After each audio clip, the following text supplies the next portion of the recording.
Hola, buenas tardes, ¿cómo están? Bueno, vamos a retomar lo que veníamos viendo en las clases anteriores. ¿Se acuerdan que estuvimos viendo la historicidad del concepto de discapacidad en general? Hablamos del modelo de prescindencia, del submodelo de marginación, del submodelo eugenésico, hablamos del modelo rehabilitador o médico o modelo normalizador. Dentro del modelo médico, la clase pasada repasamos los distintos enfoques que existen dentro de este modelo, el enfoque psicométrico, el enfoque cognitivo, bueno. Un poco para cerrar esta primera unidad, vamos a trabajar hoy la historicidad, pero del concepto de discapacidad intelectual, que es como se conoce hoy. Hoy hablamos de discapacidad intelectual, pero hasta hace muy pocos años hablábamos de retraso mental y previamente a eso hablábamos de deficiencia mental. Entonces vamos a recorrer un poco cuál fue la historia de este concepto, de estos conceptos, que un poco responden a, ahora vamos a ver, a los distintos modelos de discapacidad. Digamos, en realidad la sociedad tiene una concepción de qué es la discapacidad y en función de eso fue nombrando las distintas discapacidades, ¿sí? Entonces, la discapacidad intelectual en realidad, como la conocemos hoy, tuvo una historia previa, que es un poco lo que vamos a tratar de recorrer hoy, y con esto un poco vamos a cerrar la unidad 1, así que después les voy a mandar un trabajito para hacer sobre esto, y con esto cerramos la primera unidad, ¿sí? Que, bueno, hablamos de esto, de la historia de la discapacidad, y particularmente de la historia de la discapacidad intelectual. Bien, voy a compartirles un PowerPoint. Así hablamos de esto. Un segundo. Bien.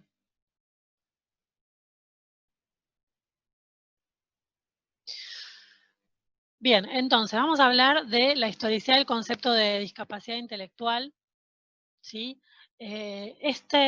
Esto se basa en un texto de Miguel Ángel Verdugo Alonso. Ay, perdón, está mal puesto el apellido, es Verdugo Alonso Miguel Ángel.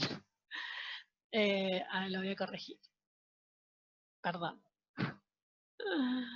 Es Verdugo Alonso. De mientras les cuento que Verdugo Alonso es un teórico de la discapacidad intelectual muy conocido, es de España, ¿sí? Y bueno, es uno de los grandes teóricos de la discapacidad intelectual. Más adelante vamos a ver algún video de él para que lo conozcan, porque es una persona contemporánea, digamos, es un hombre mayor, pero está vivo, digamos, y sigue escribiendo sobre estos temas. Bueno, recuperamos un poco este texto. La verdad es que no se los voy a subir, se los puedo compartir para que la que quiera lo pueda consultar, pero digamos, no lo vamos a poner como bibliografía de lectura en este PowerPoint, están recuperados todos los conceptos importantes, así que bueno, en todo caso, si quieren les puedo pasar este PowerPoint, nada, para que lo tengan como material de apoyo, porque bueno, está bastante completo y no quiero sobrecargarlas con lecturas que en realidad hasta con esto, si bien es importante conocerlo, es la historia, digamos, no es como nombramos hoy la discapacidad, y la idea es que tratar de reconocer estos conceptos nos sirven para saber en dónde está ubicado, digamos, el interlocutor que lo sigue usando, porque van a ver que mucho de esto todavía sigue vigente, digamos, no es algo que quedó en la historia y nada más, porque aparte los cambios son muy recientes, son de la última década. Entonces, bueno, esto hace que todavía se arrastren muchos conceptos. Bueno, lo mismo que venimos viendo con el modelo rehabilitador, con el modelo de prescindencia, digamos, si bien son modelos históricos, todavía siguen vigentes en muchas prácticas y en muchos imaginarios y en muchas conductas sociales.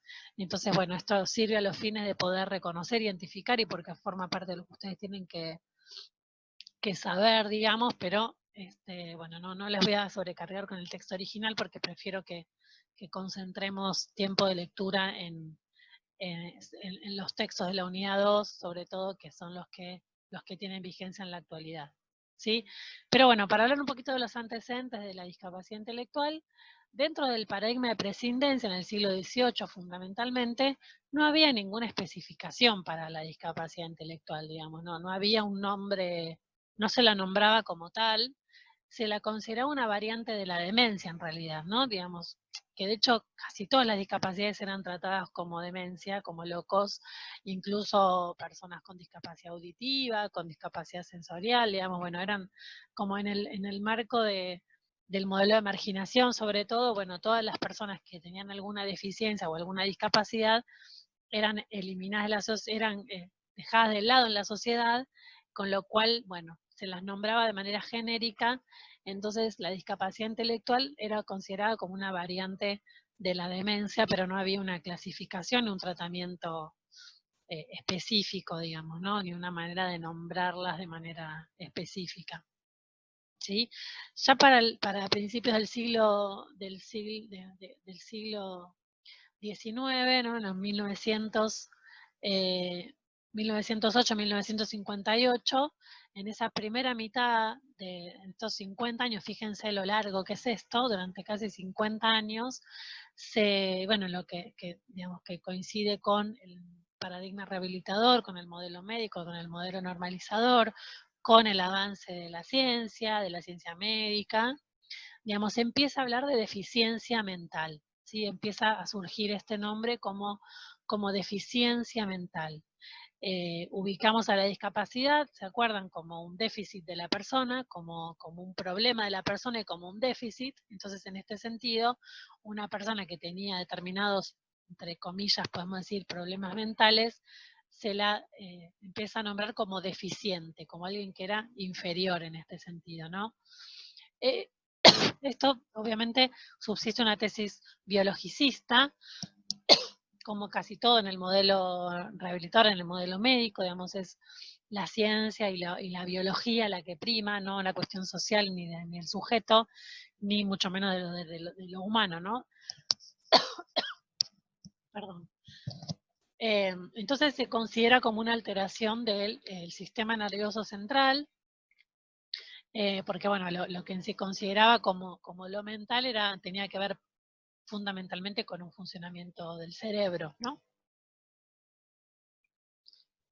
Y las categorías que se utilizan para clasificar, digamos, la deficiencia mental son estas tres: morón, imbécil e idiota, que fíjense como estas dos palabras, imbécil e idiota, se usan como insultos, ¿no? Este es el origen de estas palabras, por eso también es tan importante reconocer, ¿no? Reconocer esto, ¿no? Poder saber de dónde viene. Una persona imbécil, una persona idiota, era una categoría de la discapacidad intelectual, en ese momento la deficiencia mental. Fíjense cómo estas palabras subsisten en el imaginario colectivo, en el imaginario social, como insultos, ¿no? Bueno, este es el origen de estas palabras. Eran las categorías para nombrar a la deficiencia mental. En este momento, durante este periodo de tiempo, surge la Asociación Americana sobre Personas con Deficiencia Mental. Esta asociación americana, ahora vamos a ver que cumple un rol muy importante a lo largo de la historia para la definición de la discapacidad. Son los encargados de ir redefiniendo y reconceptualizando el concepto de discapacidad intelectual hasta el que conocemos hoy día, ¿no? Su nombre fue adaptándose a los cambios. Empezó siendo Asociación Americana sobre Deficiencia Mental, hoy es Asociación Americana sobre Discapacidad Intelectual, pero bueno, es una asociación que fue la encargada de ir conceptualizando y construyendo estos conceptos y difundiendo de manera científica al principio y ahora más de manera social el concepto de la discapacidad intelectual, ¿sí? Bien, surge en este momento entonces la Asociación Americana y para 1959 sacan la primera definición como retraso mental. Y acá pasamos de deficiencia a retraso. Y la definición dice: el retraso mental está relacionado con un funcionamiento intelectual general por debajo de la media que se origina en el periodo del desarrollo y se asocia con deficiencias en el comportamiento adaptativo. Fíjense acá cómo empieza a hablar, bueno, del comportamiento adaptativo, pero es una definición absolutamente centrada en la persona, ¿sí? En el sujeto. Esto se va a mantener a lo largo de varias definiciones, como solo hablamos del sujeto, ¿no? Nunca del contexto. Bien. Bueno, esto surge recién para 1959, ¿sí? Y ya se empieza a hablar de retraso mental. Pero bueno, algunas cuestiones que las definiciones hasta van cambiando, tienen cambios muy, muy sutiles, ahora las vamos a ir recorriendo, pero bueno, básicamente esta es la primera, digamos, definición que tiene como retraso mental.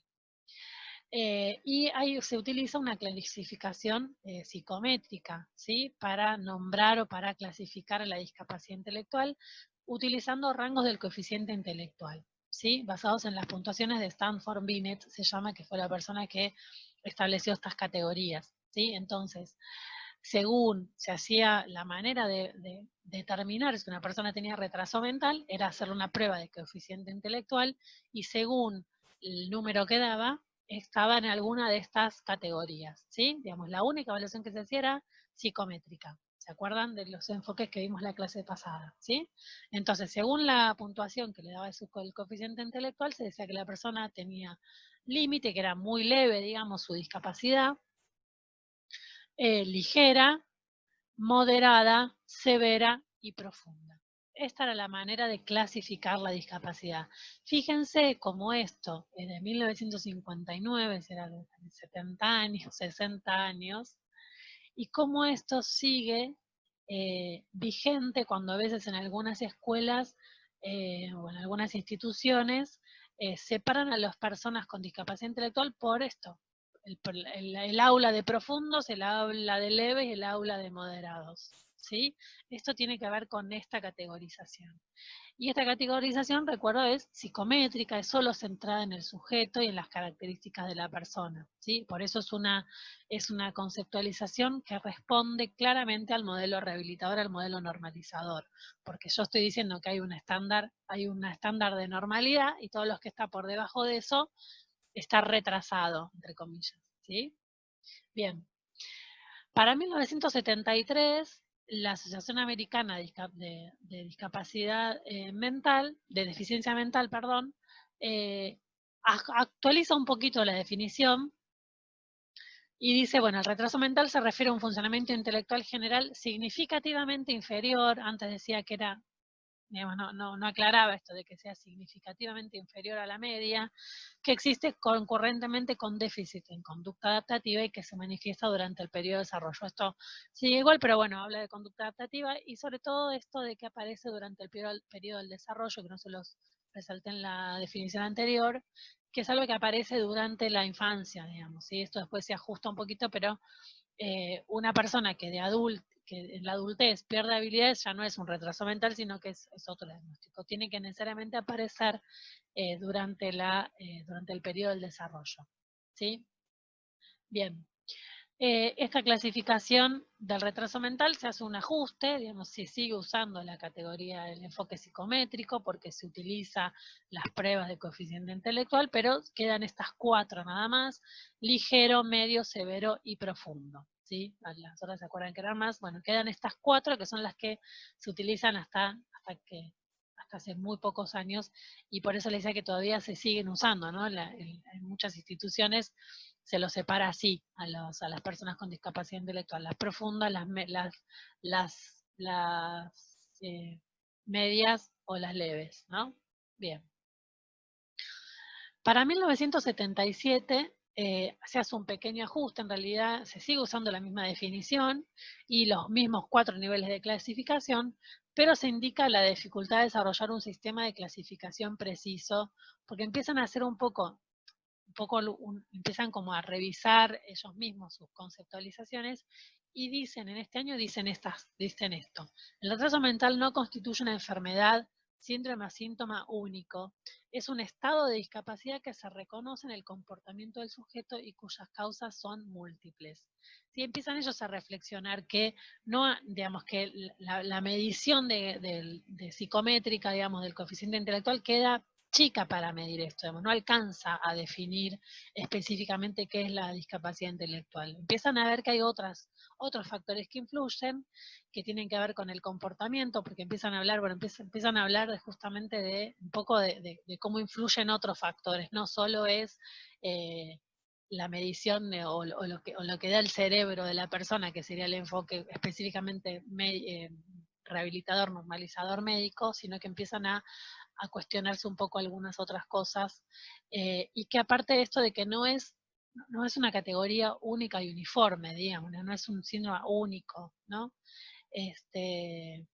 Empiezan como a identificar que hay muchas variantes, ¿no? Y aparte, bueno, fíjense que acá todavía habla de que es una enfermedad, ¿sí? Bien. Por otro lado dicen esto, como punto 2, sujetos con el mismo diagnóstico médico y el mismo nivel de inteligencia y comportamiento adaptativo pueden diferir ampliamente en sus habilidades, en los signos y estigmas asociados y en una serie de características que no son tenidas en cuenta en las evaluaciones médicas y psicológicas utilizadas para construir las clasificaciones. Es decir, ellos mismos se dan cuenta que su manera de clasificar no alcanza a clasificar, sí que hay un montón de información que no están pudiendo eh, eh, reflejar de características del sujeto con estas mediciones tan esquemáticas, tan psicométricas, ¿sí? Fundamentalmente estas pruebas, estos test que se aplicaban, terminan, no pueden dar cuenta suficiente de la complejidad del diagnóstico de la discapacidad intelectual, ¿sí? Porque, bueno, dice esto, el sujeto con el mismo diagnóstico, el mismo nivel de inteligencia, pero cuando las observamos son totalmente diferentes, o sea que no alcanza a medir el coeficiente intelectual, es un dato, pero no define a ese sujeto, no me puede decir cómo va a responder, porque hay otros factores que también involucran, ¿sí? Como punto 3 dicen, es difícil ponerse de acuerdo en las dimensiones que distinguen el retraso mental del autismo, de los trastornos emocionales y de los trastornos del aprendizaje. Ahí empiezan a ver que hay otras cosas, que no todo es retraso mental, que hay otras discapacidades asociadas, parecidas, con síntomas parecidos, pero que son distintas, ¿no? Hablan del autismo, de los trastornos emocionales, de los trastornos del aprendizaje, digamos, como bueno, ahí por lo menos empiezan a cuestionar y a echar luz sobre estas diferencias que empiezan a encontrar y sobre estos desacuerdos que hay hacia el interior sobre todo de los médicos, sobre la conceptualización de la discapacidad. Esto no es casual, pues pensemos que estamos en el año fines de los 70, que ya empiezan, como vimos, bueno, lo vamos a ver en la unidad que viene, ya empieza a haber en el mundo una movida de organizaciones de personas con discapacidad que empiezan a hablar del modelo social de la discapacidad, empieza incipientemente a surgir, entonces esto empieza a resonar en el mundo de la medicina, entonces estos cuestionamientos un poco responden también a ese movimiento social que empieza a aparecer y que cuestiona justamente a la conceptualización de la discapacidad como una deficiencia, ¿no? Básicamente. Bien. Para 1983,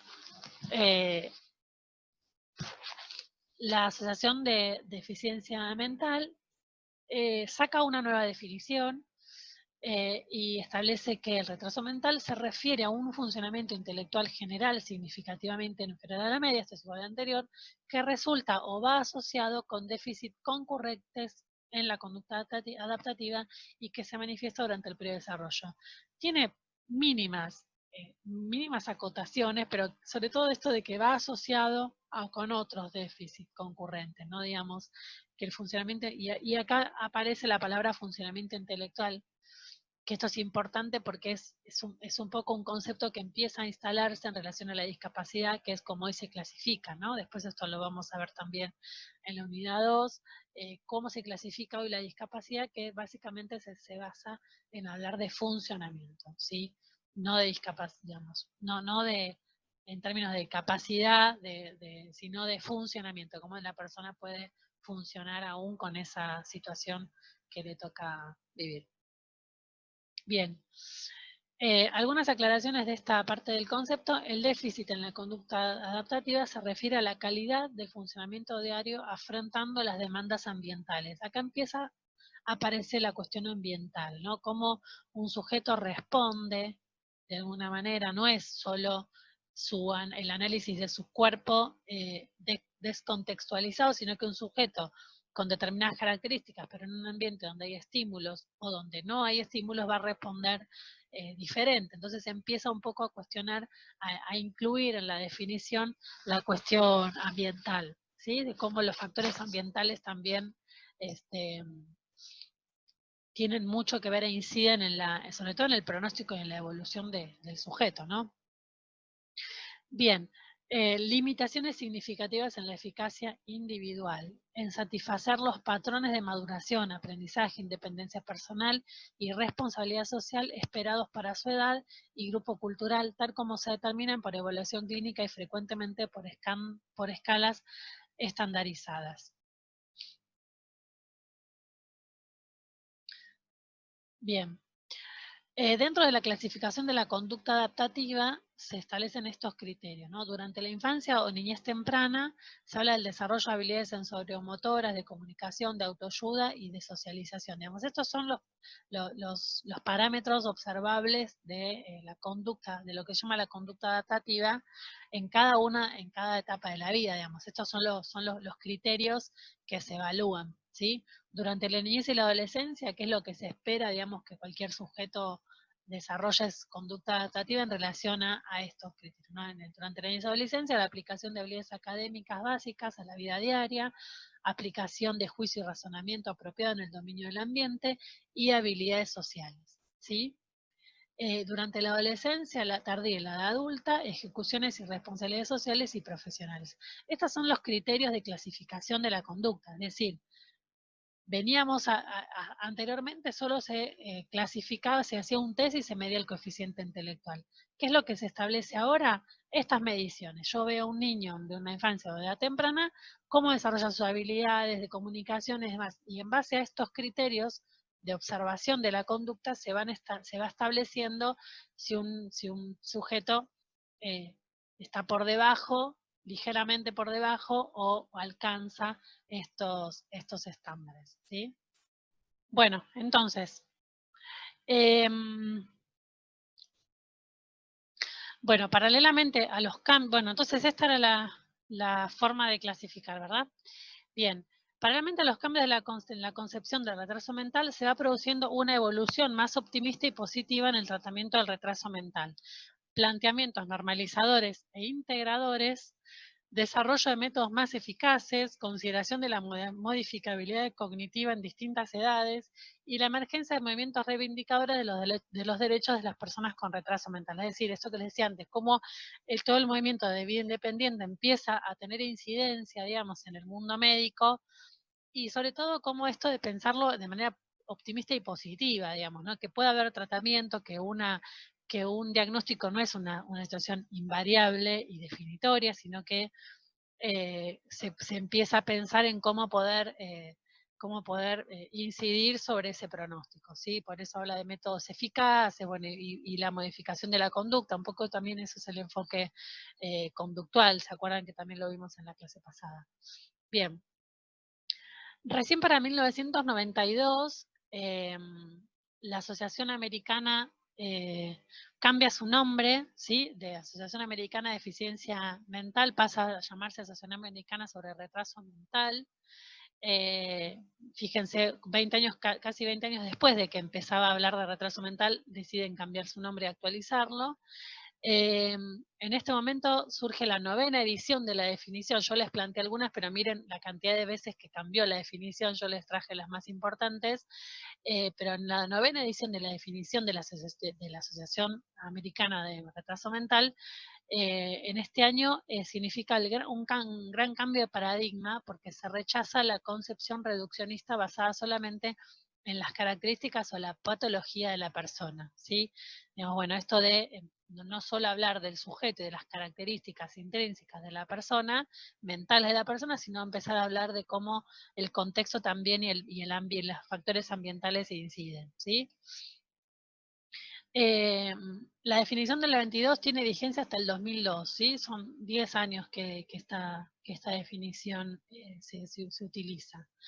El retraso mental hace referencia a limitaciones sustanciales en el funcionamiento actual, se caracteriza por un funcionamiento intelectual significativamente inferior a la media, que generalmente coexiste junto a limitaciones en 2 o más de las siguientes áreas de habilidades de adaptación: comunicación, autocuidado, vida en el hogar, habilidades sociales, utilización de la comunidad, autodirección, salud y seguridad, habilidades académicas funcionales, tiempo libre y trabajo. ¿Sí? Y el retraso mental se va a manifestar antes de los 18 años de edad. ¿Se acuerdan que antes decía del desarrollo temprano? Se establece en este momento el límite de 18 años de edad, ¿sí? Porque hasta ese momento hay conductas que hay bueno, distintos tiempos para apropiar o para realizar distintas actividades, habilidades. Entonces, bueno, se espera que esperen hasta los 18 años, que es como la etapa en la que se completa el desarrollo, digamos, del sujeto, tiene que aparecer antes de esa edad, ¿sí? Cualquiera de estas características. Bien, fíjense cómo habla de habilidades de adaptación. ¿Sí? Antes hablábamos de conducta adaptativa y ahora habla de habilidades de adaptación, digamos, cómo el sujeto puede desarrollar distintas habilidades para cumplir con estas categorías del desarrollo, es decir, que no, digamos, el coeficiente intelectual ya queda de lado, ya no se utiliza más para clasificar, digamos, porque bueno, lo que se entiende es cómo la persona desarrolla sus habilidades para adaptarse según sus propias características y según el entorno, ¿sí? Bien, esta definición asume además los siguientes postulados. En primer lugar, una evaluación válida ha de considerar la diversidad cultural y lingüística, así como las diferencias en aspectos comunicativos y comportamentales, es decir, el contexto. No es lo mismo para analizar un niño que vive en una estación, no sé, rural, que en lo urbano, en determinado ámbito con determinado estímulo a otro, digamos, eso va a cambiar considerablemente las características del sujeto. En segundo lugar, la existencia de limitaciones en habilidades adaptativas ha de tener lugar en un contexto comunitario típico para iguales en edad y requerir apoyos individualizados. Es decir, si yo voy a considerar un estándar para medir o para comparar si está por debajo de ese estándar, tengo que tener en cuenta el contexto en el que ese sujeto vive, ¿sí? Y hacer como una comparación con otros niños en igual contexto y de igual edad, ¿sí? 3. A menudo, junto a limitaciones adaptativas, coexisten potencialidades en otras áreas adaptativas o capacidades personales, es decir, poner el foco en lo que sí pueden, cuáles son las capacidades, en cuáles son las potencialidades que tiene ese sujeto, no solo en lo que no puede, en sus limitaciones, sino fundamentalmente poder analizar en el contexto del diagnóstico todo lo que sí puede, ¿sí? Cuáles son sus habilidades y sus fortalezas. En cuarto lugar, generalmente el funcionamiento de la persona con retraso mental mejorará si se le proporcionan los apoyos apropiados durante un periodo de tiempo continuado. Es decir, acá pone el foco en los tratamientos, en la rehabilitación, en la oportunidad de, de realizar, de recibir apoyos para mejorar esas características que en un principio aparecen como deficientes, ¿sí?